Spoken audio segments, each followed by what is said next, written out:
దేవునికి మహిమ కలుగును గాక. ప్రియమైన సహోదరులారా, అందరూ బాగున్నారా? రండి, దేవుని వాక్యాన్ని మనం ఈ పూట ధ్యానం చేసుకుందాం. ఎందుకంటే దేవుడి మాటలు చాలా విలువైనవి, జీవం కలిగినవి. ఏ స్థితిలోనైనా చాలినటువంటి మాటలయ్యి. నువ్వు ఏ స్థితిలో ఉన్నప్పటికీ పోగొట్టుకున్నావా, నీకు ఖచ్చితంగా దేవుడు ఇస్తాడు. ఏది పోగొట్టుకున్నావో దానిని ఇవ్వడానికి సిద్ధంగా ఉన్నాడు.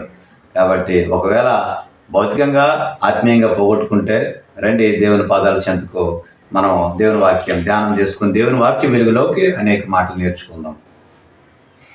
2వ రాజుల గ్రంథం 3వ అధ్యాయం ధ్యానం చేసుకుందాం.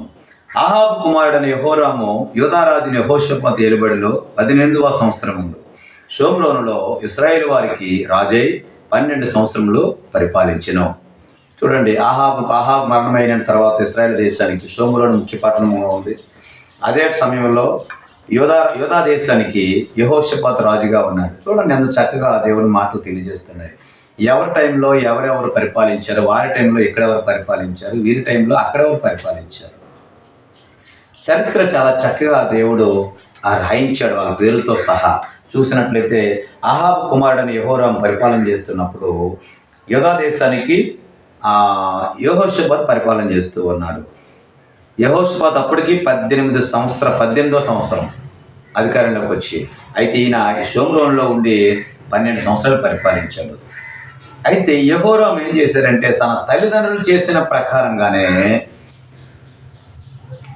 తన తండ్రి నిలిపిన బయలుదేవతా స్తంభమును తీసివేసిన కానీ యెహోవా దృష్టికి చెడుతనము చేయటం మానకుండెను.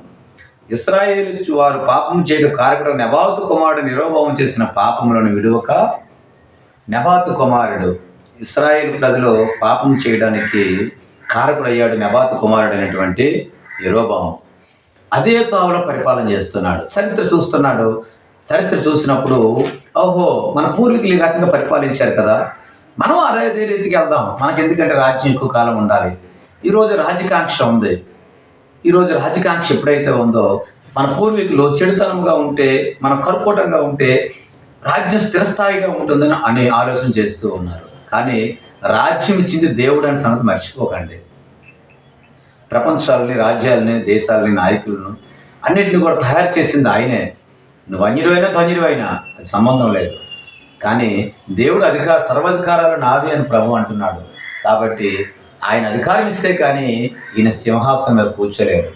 ఇవాళ భారతదేశానికైనా, ఆంధ్రప్రదేశ్ రాష్ట్రానికైనా, చైనా దేశానికైనా, రష్యా దేశానికైనా, ఏ దేశానికైనప్పటికీ కూడా ఇవాళ రాజులుగా ఉన్నటువంటి వ్యక్తులు, అధికారులుగా, ప్రధానమంత్రులుగా, గవర్నర్లుగా ఉన్న వ్యక్తులు దేవుని చేత అభిషేకించబడితే కానీ, దేవుడి చేత ప్రజలు పట్టాభిషేకం చేస్తారు, దేవుడు ఆజ్ఞాపిస్తాడు.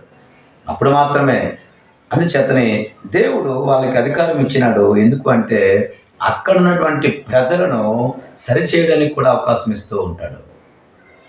అయితే ఈయన కూడా చరిత్ర చూస్తున్నాడు. చరిత్ర చూశాడు.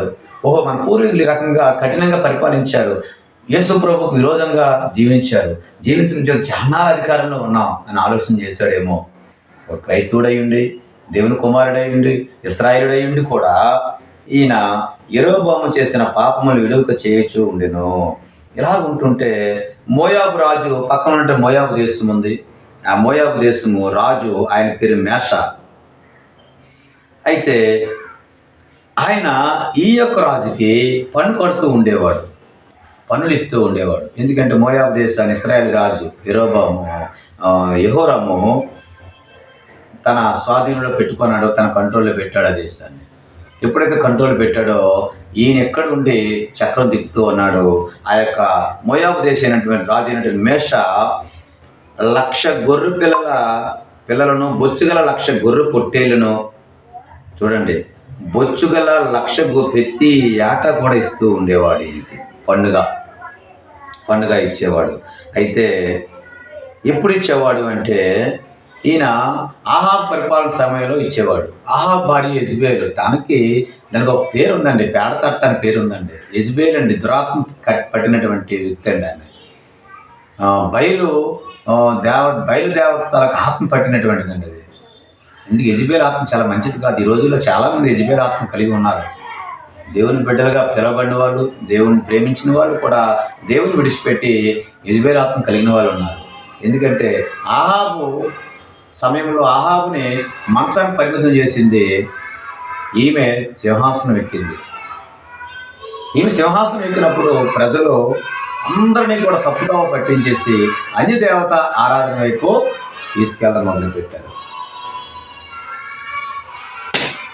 అన్య దేవత ఆరాధన వైపు